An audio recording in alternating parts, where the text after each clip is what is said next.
Hello everyone, मैं लीनू और आप लोग को स्वागत है आप लोग का यूट्यूब चैनल लीनू हेल्थ में।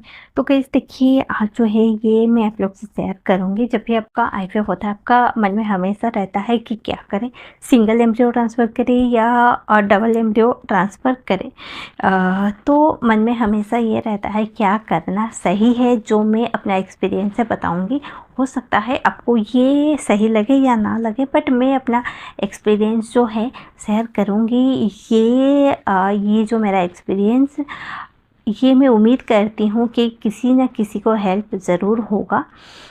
देखिए, अगर आपका डे 3 का एम्ब्रियो ट्रांसफ़र होता है, बहुत सारा सेंटर पे डॉक्टर 3 या 4 एम्ब्रियो ट्रांसफ़र कर देते हैं। उनका फिर क्या होता है, ट्रिपल प्रेगनेंसी कंसीव हो जाती है। फिर आगे चल के डॉक्टर एक को निकालने, डिस्कार्ड करने के लिए कोशिश करते हैं।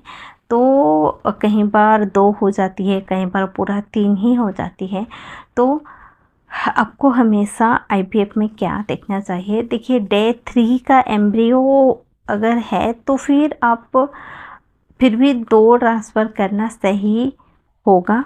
अगर आप ब्लास्टोसिस्ट डे 5 या डे 6 का एम्ब्रियो ट्रांसफ़र कर रहे हैं, तो मेरे हिसाब से आप, अगर आपका कोई प्रॉब्लम है, प्रीटर्म डिलीवरी का हिस्ट्री है, तो या फिर बहुत सारे मिसकैरेजेस हुए हैं, तो आपको जो है सिंगल एम्ब्रियो ट्रांसफ़र करना चाहिए। क्योंकि अगर आप ट्विन्स डबल एम्ब्रियो ट्रांसफ़र करते हैं, ट्विन्स प्रेगनेंसी हो जाती है, आपका पहले से ही प्रीटर्म डिलीवरी का हिस्ट्री है, तो फिर आपको बहुत दिक्कत हो जाएगी।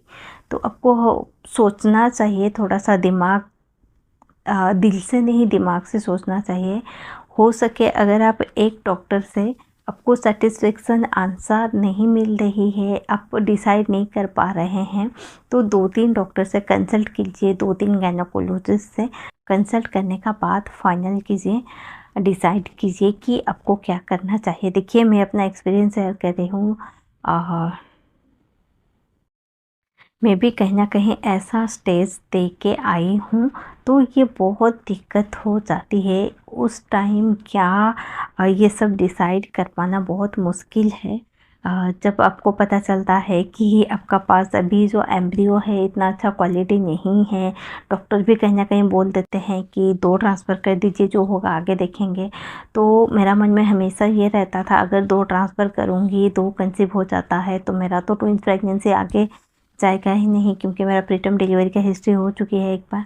तो फिर डॉक्टर बोले एक को डिस्कार्ड कर देंगे। वो डिस्कार्ड करना 3 मंथ 4 मंथ में फिर बहुत ही स्ट्रेस हो जाता है, इतना कि क्या ही बोलूँ, मैं तो रात रात नहीं सोती थी।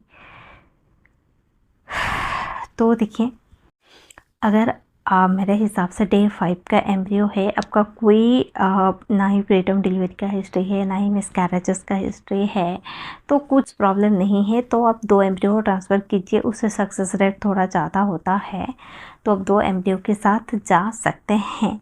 अगर ट्विन्स भी कंसीव होती है तो कोई प्रॉब्लम नहीं है। हमेशा ऐसा ज़रूरी नहीं कि सबको प्रीटर्म डिलीवरी होती है, किसी किसी का हो जाती है। तो आपको प्रिकॉशन के साथ भी चलना चाहिए। अगर आपको ट्विन्स कंसीव हो जाता है, तो आपको सर्वाइकल सर्कुलेट कर देना चाहिए। और बाकी आप कुछ मेडिसिन इंजेक्शंस है, एंड तक कंटिन्यू करने से कोई दिक्कत नहीं होगा। थोड़ा बहुत बेड रेस्ट कीजिए, इसके साथ चलिए, आपको कोई प्रॉब्लम नहीं होगा। अगर आपको प्रीटर्म डिलीवरी का हिस्ट्री है, फिर मिसकैरेजेस का हिस्ट्री है, देन आपको सिंगल एम्ब्रियो ट्रांसफ़र कीजिए। ज़्यादा एम्ब्रियो है, फ्रीजिंग करके रखिए। अगर ये वाला सक्सेस हो जाता है तो बहुत ही अच्छा है, अगर नहीं होता है तो फिर आप नेक्स्ट टाइम सोचेंगे कि सिंगल ट्रांसफ़र करूं या ट्विन्स ट्रांसफ़र डबल ट्रांसफ़र करूं। अगर आपको पहला कंसीव हुआ है, तो मेरे हिसाब से आपका जो है कंसीव हो जाना चाहिए। तो आप अगर एम्ब्रियो फ्रीजिंग करके रखते हैं, आपका हाथ में और थोड़ा चांसेस रहता है। उस टाइम अगर आप सोचेंगे कि नहीं 2 ट्रांसफ़र कर देती हूँ, आगे देखेंगे चल के, अगर आपको 3 मंथ 4 मंथ 5 मंथ में प्रीटर्म डिलीवरी होती है, मिसकैरेजेस होता है, तो बहुत दर्द होता है। तो आपको फिर इससे भी ज़्यादा आईवीएफ फेल होने से भी ज़्यादा दर्द उस टाइम होगा। फिर आपको 6 मंथ 1 ईयर वेट करना पड़ेगा नेक्स्ट ट्रांसफ़र के लिए। तो ये सब चीज़ें जो हैं बहुत पेनफुल हो जाता है। तो इसलिए सोच समझ के डिसाइड कीजिए। अगर आपका कोई प्रॉब्लम नहीं है, डे 3 का एम्ब्रियो ट्रांसफ़र कर रहे हैं तो 2 या 3 ट्रांसफ़र कर सकते हैं as per your doctor advice. अगर आपको कोई दिक्कत है तो आप एक ही एम्ब्रियो ट्रांसफ़र कीजिए, पूरा सेफ साइड के साथ ही चलिए। तो गाइस देखिए, ये जो था मेरा एक्सपीरियंस, हो सकता है किसी को अच्छा लगे, किसी को अच्छा ना ही लगे, बट